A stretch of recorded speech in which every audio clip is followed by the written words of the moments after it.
نو عزیزانو عرض میں داو چې د خدای په لوی کرم بکیږي په عقل ګرانه د زما د آشنا مینا دا د روح باس ما تاسو مخکې چې شروع کړی دی په دې دا طالبان وغیرہ کدل ترازی دا پی پوئیږي نور تاسو په دې ډنګ نه یي چې روح څه ته وایي او زیبه کم طرف ته او ما سره به څه چل کیږي او خیال دی راغی که تاسو هغه زمونږ یو نیکه کېده هغه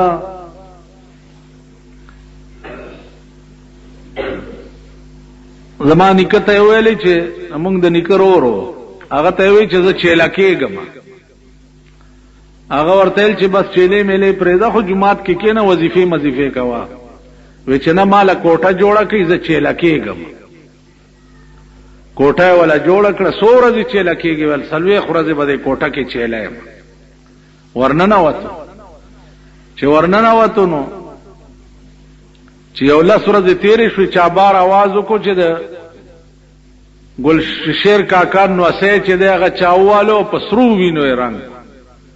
دا د چامسای په وګد اور په سره وته چې دا چا کړه د خور او مور اني کدي می ورته چې ما چيلا دې خراب او چيلا به کار کوي نو سره لمړ تاسو دا ګل شیر رونه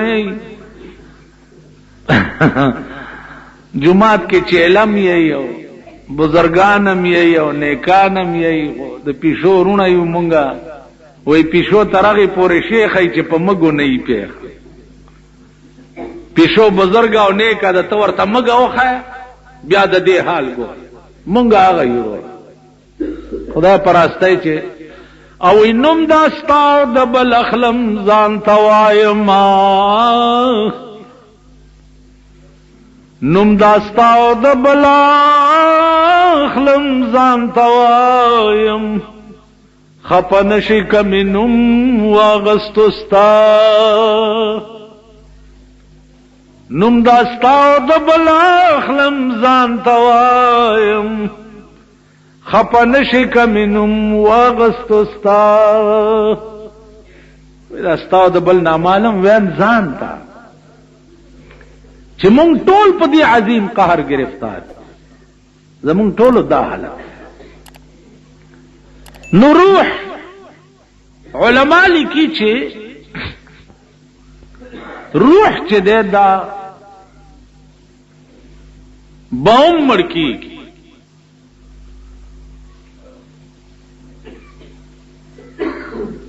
خو کلا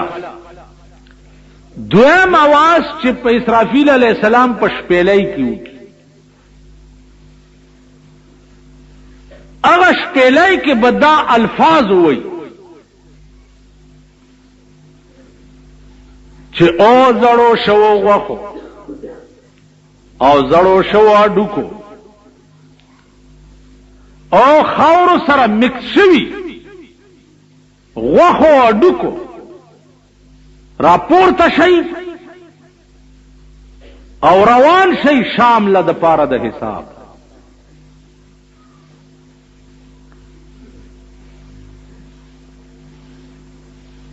علماء لیکي چې د ازمکه نه بټول ذرات راوالوزي په دې ازمکه چې څومره بنی آدم تیر شوی دي نو د هر سړی د بدن اجزا چې ارزه ته په خاورو کې تلی راغلی اب سره خپلو کې مرکب شي او جسم به مکمل او کمپلیټ شي او روان بشي شام ته پاره دی دا بسنګ کی دا ګران کار قران ویلی دی دا بداسي کیوش لا اقسم بيوم القيامة ولا اقسم بالنفس اللوامة ايحسب الانسان ان لن نجمع عظامه سورۃ قیامہ کی وګورئ ايحسب الانسان ان لن نجمع عظامه الله و انسان دا ګمان کوي چې زده د اډو کې به بیا زرا جمع نکما دا ګمان کوي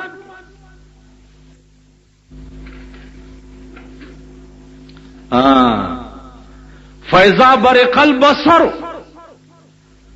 اوس چې دا بدن دې کمپلیټ جوړ شي او د ځمکې نه راوځي او روانه، نو ځمکه به د تانبې وي،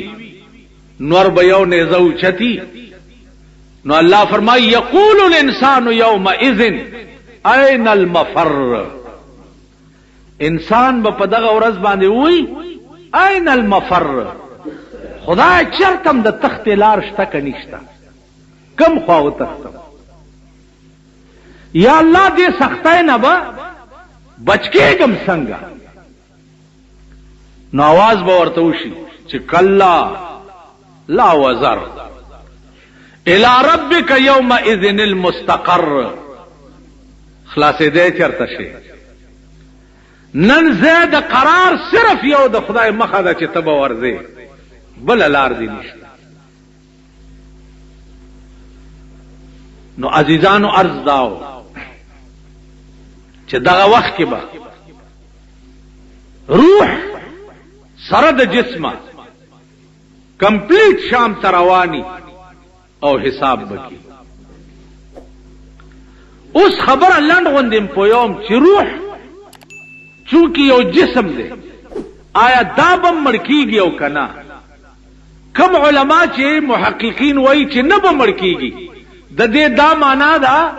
چې روح به تر قیامته پورې نه مړ کېږي، روح به ژوندی. ٹھیک شو، بدن به ختم شي، روح به ژوندی. کم علما چې وایي مړ کېږي به، نو مړ کېږي به دا معنا چې ويبقى وجه ربك ذو الجلال والاکرام، دا قضیه به اله رښتیا کیږي چې په ځمکه او اسمان او په دې کائنات کې ایس روح والا